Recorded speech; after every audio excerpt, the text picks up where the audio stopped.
There are only two types of Fridays in a married man's life. The first is when you know your wife loves you. Pancakes on the counter, mismatched socks on her feet, and a smile that says, "We made it." The second kind is when she walks, out in a burgundy dress you've never seen before, wearing perfume that smells like it costs more than your entire whiskey shelf, and says, "Don't wait up." That Friday was the second kind. She stood by the mirror, smoothing a dress so red, it could have sued Ferrari for copyright infringement. Her hair was done in that effortless swirl she usually reserved for weddings or job interviews. I leaned against the kitchen door frame, holding my travel mug like a prop. "Corporate Friday got fancier?" I asked, trying not to sound like a jealous sitcom husband. She laughed, not looking at me. "Just felt like dressing up today." Right. And I just felt like replacing the brakes on my truck with marshmallows. Completely normal. Rachel and I have been married long enough for me to know when she's lying. Not the dramatic, obvious kind. Hers is subtler, a sideways glance here, a forced chuckle there. That morning, she avoided eye contact like I was a loan officer, and she forgot to kiss me goodbye, which may sound trivial unless you've had 1,637 consecutive goodbye kisses. I counted once during tax season. I stood in the kitchen after she left, her scent still hanging in the air like a question mark. Something woody, something expensive. Not her usual vanilla amber combo from the drugstore either. No, this was some Paris in Flames nonsense, probably tested on supermodels and millionaires. I didn't say anything that day or the next. But something gnawed at me. Not jealousy, not even fear. Just that itch in the back of your brain that says, "You missed something, pal. Backtrack." That's when Logan's name came back to me. Logan Pierce, new guy at her company. Some hotshot sales rep with a voice like a TED Talk and a jawline that made LinkedIn photos jealous. She mentioned him 3 times last month. Once because he saved her bacon with a supply chain issue, once because he brought donuts for the team, and they weren't even store-bought, and once because Logan just gets how to keep things fun, you know? I didn't know, but I was about to. On Saturday morning, Rachel was still asleep, snoring lightly like a guilty angel. I poured myself some burnt coffee and opened her work laptop. Look, I know what you're thinking. Invasion of privacy, boundary issues, etc. But when your wife leaves for work dressed like Jessica Rabbit and smelling like a Chanel ad, you earn yourself one justified cyber stroll. Her inbox? Clean. Suspiciously clean. Nobody with a full-time job and a chaotic procurement department has a squeaky clean inbox unless they're applying bleach to it. Then I checked the trash folder. Bingo. At first, I thought they were just work emails. Subject lines like contract, clarification, and inventory schedule. But by the third thread, Logan had upgraded from business casual to emotional lingerie. "You really are the queen of the office," he wrote in one message, time-stamped at 9:37 p.m. on a Wednesday. "Have a husband," Rachel replied. "I'm not asking for your hand in marriage. Just maybe your hand across the table over a quiet dinner." Subtle. Real smooth, Don Draper. I kept reading. One message referenced her staying late to help review shipping metrics. Another ended with, "You know how to make a guy feel like a priority even when he's not supposed to be one." I felt my jaw tighten, not in a punch-the-wall way, just in that dull, grinding way you get when your steering wheel starts shaking on the highway and you know the tires aren't the problem. Then I found it. A message from 2 days ago, Friday, 11:30 a.m. "Lunch? Just you and me this time. I know a place." That was enough. I didn't go full private investigator. I didn't hire a guy named Rico to follow her around in a van. I just decided to pay my wife a surprise visit at her office on Friday. Old-fashioned curiosity with a splash of paranoia. I showed up at exactly 11:28 a.m., holding a takeout bag with 2 turkey club sandwiches and a thermos of cocoa, her favorite. I knew she wasn't expecting me, which was the whole point. The receptionist smiled when she saw me. "Here to surprise Rachel?" "Let's call it an audit," I said, offering a grin that probably looked more like a grimace. I took the elevator up and stepped into her department's open-floor workspace. Carla and Melanie, her work BFFs, were chatting by the copier. When they saw me, their expressions flickered like bad Wi-Fi. "Hey, Ethan," Carla said, suddenly fascinated by the stapler in her hand. "Is Rachel around?" I asked casually, like I didn't already know the answer. Melanie bit her lip. "She actually went to lunch, said she was meeting someone. Someone like you two?" They glanced at each other, then away. "It was Logan," Carla finally admitted, shrugging like she'd just revealed the name of a substitute gym teacher. Of course it was. Right on cue, Logan himself strutted into view from the break room, wearing a blazer that screamed, "Bought." "It on sale, but wore it like a promotion." His eyes landed on me, then darted to the sandwich bag in my hand. "I'm Ethan," I said before he could offer a handshake. "Rachel's husband." "You must be the office clown." His mouth opened, but nothing came out. "I invited my wife to lunch first," I added, turning on my heel. Rachel appeared moments later, stunned to see me. "Ethan? What are you doing here?" "Saving you from cafeteria food," I said, "and from making bad decisions in cheap blazers." She looked like she wanted the earth to open up and swallow the building whole. We left without another word. Just me, her, and two slightly smushed sandwiches in a paper bag. You ever scroll through someone's messages and feel like you're reading a stranger's diary written in your language, but not your world? That's what it felt like going through those emails again that night. They weren't poetic. Logan wasn't that clever, but they had just enough of that sticky flirtation, like spilled syrup, to leave a residue you couldn't scrub out. After lunch, Rachel barely spoke. She just sat in the passenger seat, chewing her sandwich like it had personally betrayed her. When we got home, she claimed she had work to finish. I didn't push. I needed time to think, and she needed time to realize I wasn't going to blow up like in those TV shows where the husband screams, throws things, and then forgives in under 10 minutes. Instead, I sat on the patio with a beer, rereading the email chain I'd forwarded to myself from her laptop. Not the classiest move, I know, but let's be honest. In modern marriage, your inbox is your second diary, right after your Google search history. The first few messages were corporate speak, full of jargon and fake urgency. Then Logan started, sprinkling in compliments like seasoning. "You have a mind like a steel trap," he wrote in one. "No wonder they can't run this department without you." A week later, it escalated. "I swear your laugh is the only thing that makes Mondays tolerable." And then, "Dinner next Friday? Just us. No spreadsheets allowed." Rachel's replies were a masterclass in plausible deniability. "You're bad," she'd say. "You're trouble," in another, but never stop. Never "this is inappropriate." And certainly never "my husband would tear out your Wi-Fi router if he saw this." The message that really got to me was short. Logan had written, "Thanks for staying late last night. You always come through.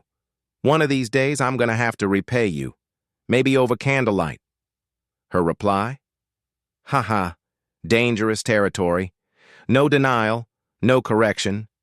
Just a winky kind of flirtation like she was standing at the edge of a pool, deciding whether to dive. That Friday lunch she agreed to? It wasn't spontaneous. Logan had planted that seed days earlier, and Rachel, my wife of 9 years, had watered it. By Sunday, I decided I needed to do more than just sit around with emails and emotions. I'm not the type to write passive-aggressive notes or accidentally crash her work Zoom. No, I had another idea. It was time to take this higher up the food chain. The office food chain, that is. On Monday morning after Rachel left, I called in sick. Then I drove to her office. Her HR director, Mrs. Hargrove, had the reputation of a woman who'd fired people before their coffee cooled. Silver bun, rimless glasses, and a voice like a gavel. I introduced myself and slid a printed stack of emails across her desk. She didn't flinch, just flipped through them like they were dry insurance policies. "I assume this involves Mr. Pierce?" she asked, like she'd already dealt with a dozen of his type. "Yes. And my wife. I'm not proud to be in your office, but this is bigger than me. He's manipulating her, using a made-up error in a contract as leverage. She thinks she owes him." Mrs. Hargrove nodded slowly. "That boy thinks charm is a substitute for ethics. He's wrong. What's worse," I added, "is that he convinced her he has the power to tank her projects. But based on what I've seen, he doesn't even have access to the supply system she manages." She raised an eyebrow. "Really now? That changes things." I left the office 20 minutes later, feeling like I'd just submitted my final project. In a very weird, very personal semester of Marriage 101, that afternoon, Rachel came home late. No explanations, no excuses, just silence. She set down her bag and looked at me like I was both the prosecutor and the jury.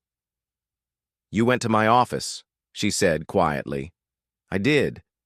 She sat down, took off her heels, and exhaled like the day had taken something from her that she didn't want to admit she'd offered up.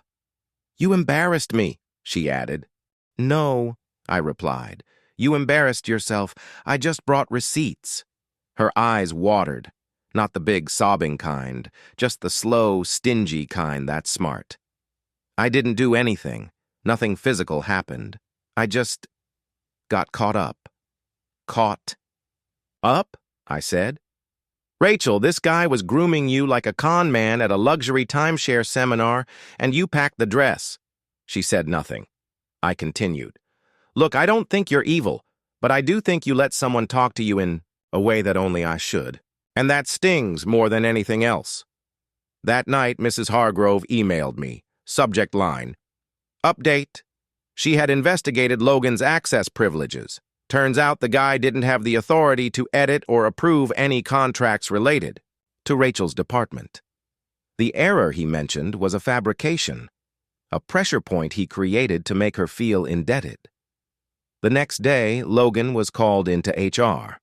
He walked out of the building with a cardboard box and a red face. Security stood by like they were expecting him to start a scene. He didn't. Just left, shoulders squared, like a salesman who'd finally been caught using Monopoly money. That evening, I pulled into the driveway and saw Rachel sitting on the porch steps, arms around her knees. She looked smaller than usual, like the air had deflated around her. I parked, got out, and sat next to her. We didn't talk right away. Finally, she whispered, "I'm sorry."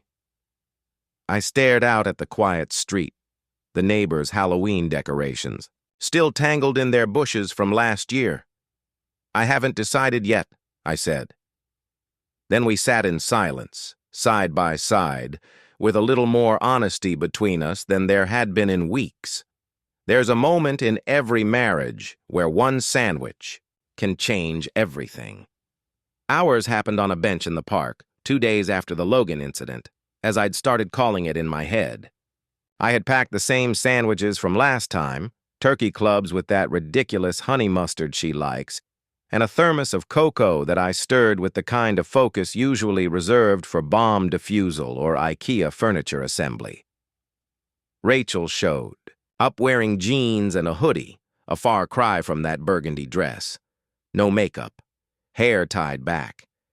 If the red dress was an exclamation point, today she was a comma. Quiet, hesitant, paused mid-sentence. We sat on the same bench facing the duck pond where some overfed mallards were bullying squirrels for crumbs. The cocoa steamed between us like a peace offering. I handed her the sandwich. "You packed lunch again?" she asked, her voice barely audible over the honk of some mutant goose nearby. "Well," I said, "I figured you'd rather eat here with me than sip Pinot with Logan in a Chili's parking lot." She smirked. Just a flicker, but I counted it as a win. For a while, we just sat, ate, watched birds attempt air traffic control without a license. Then I said, "You knew where that was heading, didn't you?" She froze mid-bite. I continued. "You didn't exactly slam the brakes. You flirted back. You dressed up. You replied to his messages like they were auditions." "I wasn't going to sleep with him," she said quietly, staring at her sandwich like it might hold better answers than I did. "I believe you," I said. "But also, that's kind of a low bar, don't you think? Didn't cheat physically isn't the badge of honor it used to be." She sighed and set the sandwich down. "I was flattered, Ethan. It felt good to be noticed, to feel interesting." Again. "Interesting?" I repeated. "You run a department, juggle a dozen vendors, and manage to keep our house from looking like a frat party aftermath. You're the CEO of multitasking. How is that not interesting?" She looked at me, and for the first time in weeks, I saw the version of her I knew, the one who snorted when she laughed too hard, who rearranged the living room every 6 months just to shake the energy. "But you don't say those things," she whispered. "You used to, but lately you've just been tired, distracted, like I became part of the furniture." That stung, because she wasn't wrong. I rubbed my temples. "All right, fine, guilty. I got comfortable. I thought we had an understanding that comfort meant security. But I needed more than that," she said. "Not grand gestures, just attention, presence." I nodded. "And so you got that from Dollar Store Don Juan." A small laugh escaped her, unexpected and sharp. "You do realize he used a fake error in a contract to make you feel guilty, right?" I said. "That's not charm. That's psychological fast food." She blinked. "You're really not going to yell at me?" "Yelling doesn't fix anything," I shrugged. "And honestly, it's a little too daytime TV for me." Silence again. Then I said, "I read the emails, Rachel. The way he played you, the whole stay late and fix this thing, it wasn't a work request. It was a setup. He never had the power to damage your accounts. The mistake he mentioned never existed. HR confirmed it." Her face drained of color. "Wait, he lied?" I nodded. "Like a politician at a campaign barbecue?"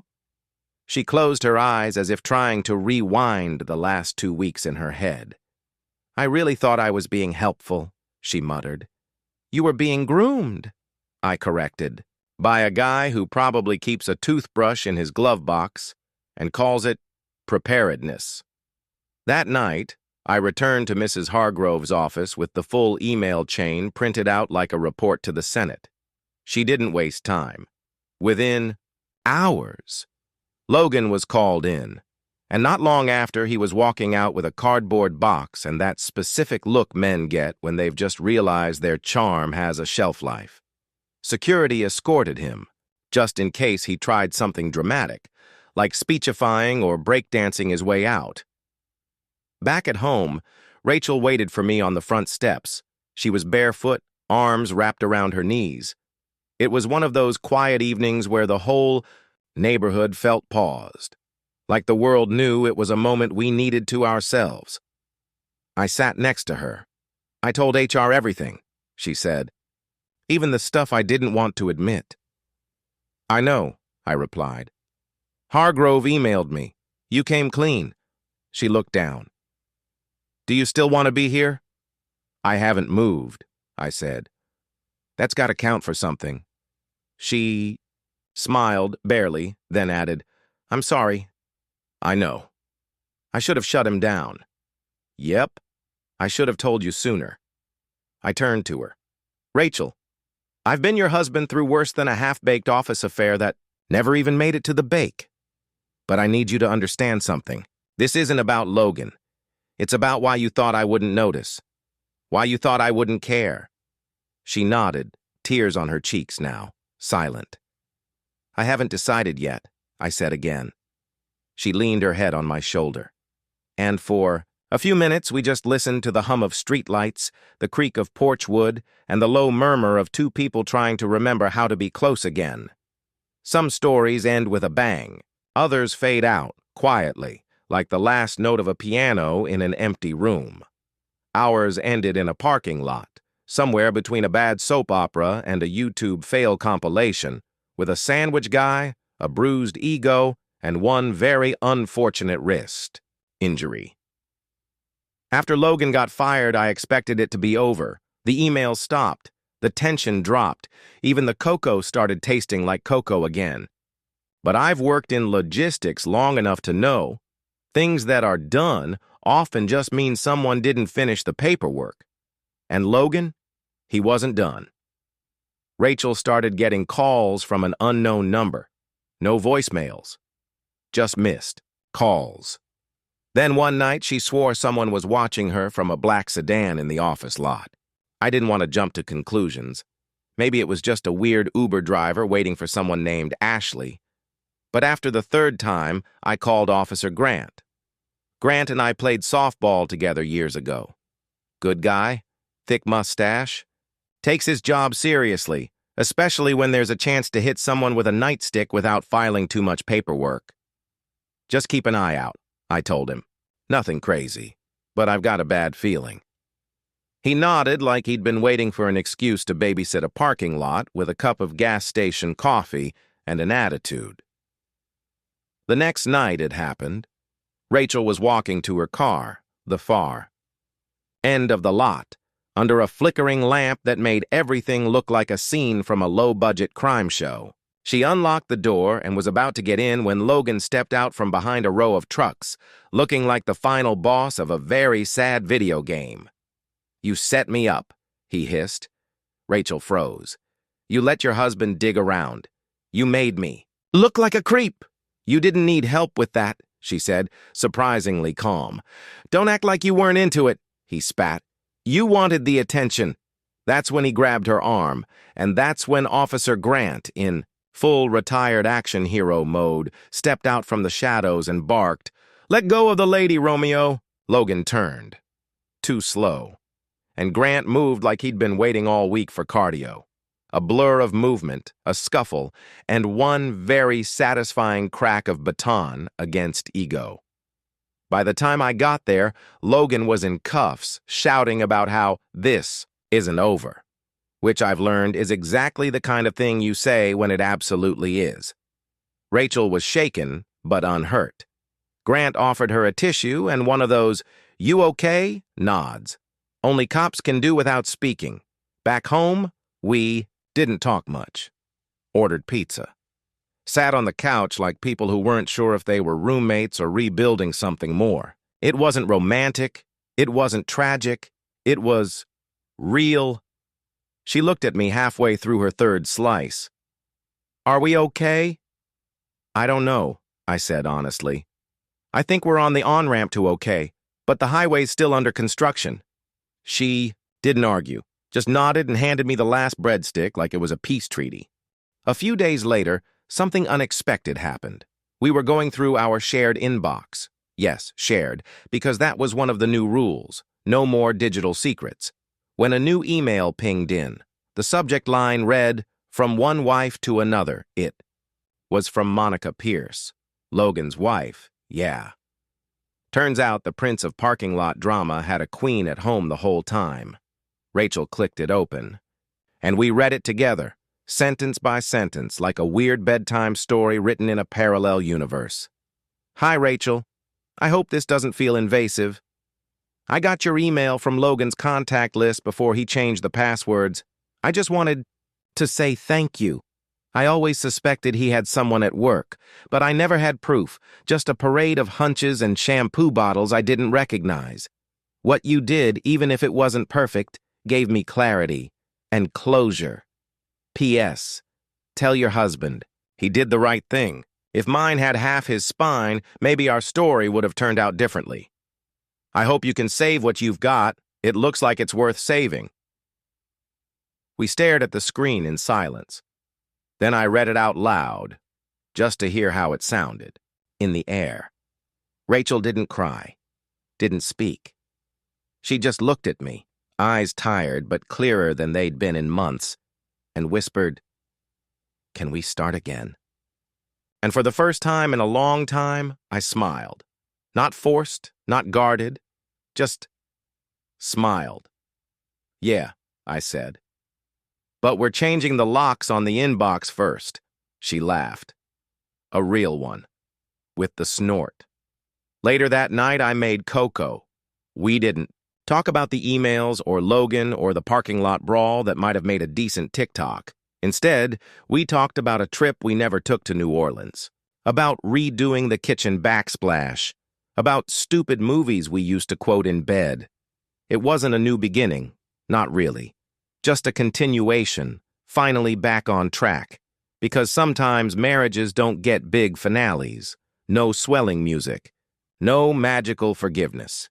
Sometimes all you get is a second sandwich, a clean inbox, and the slow, steady return of trust. And honestly, that's more than enough.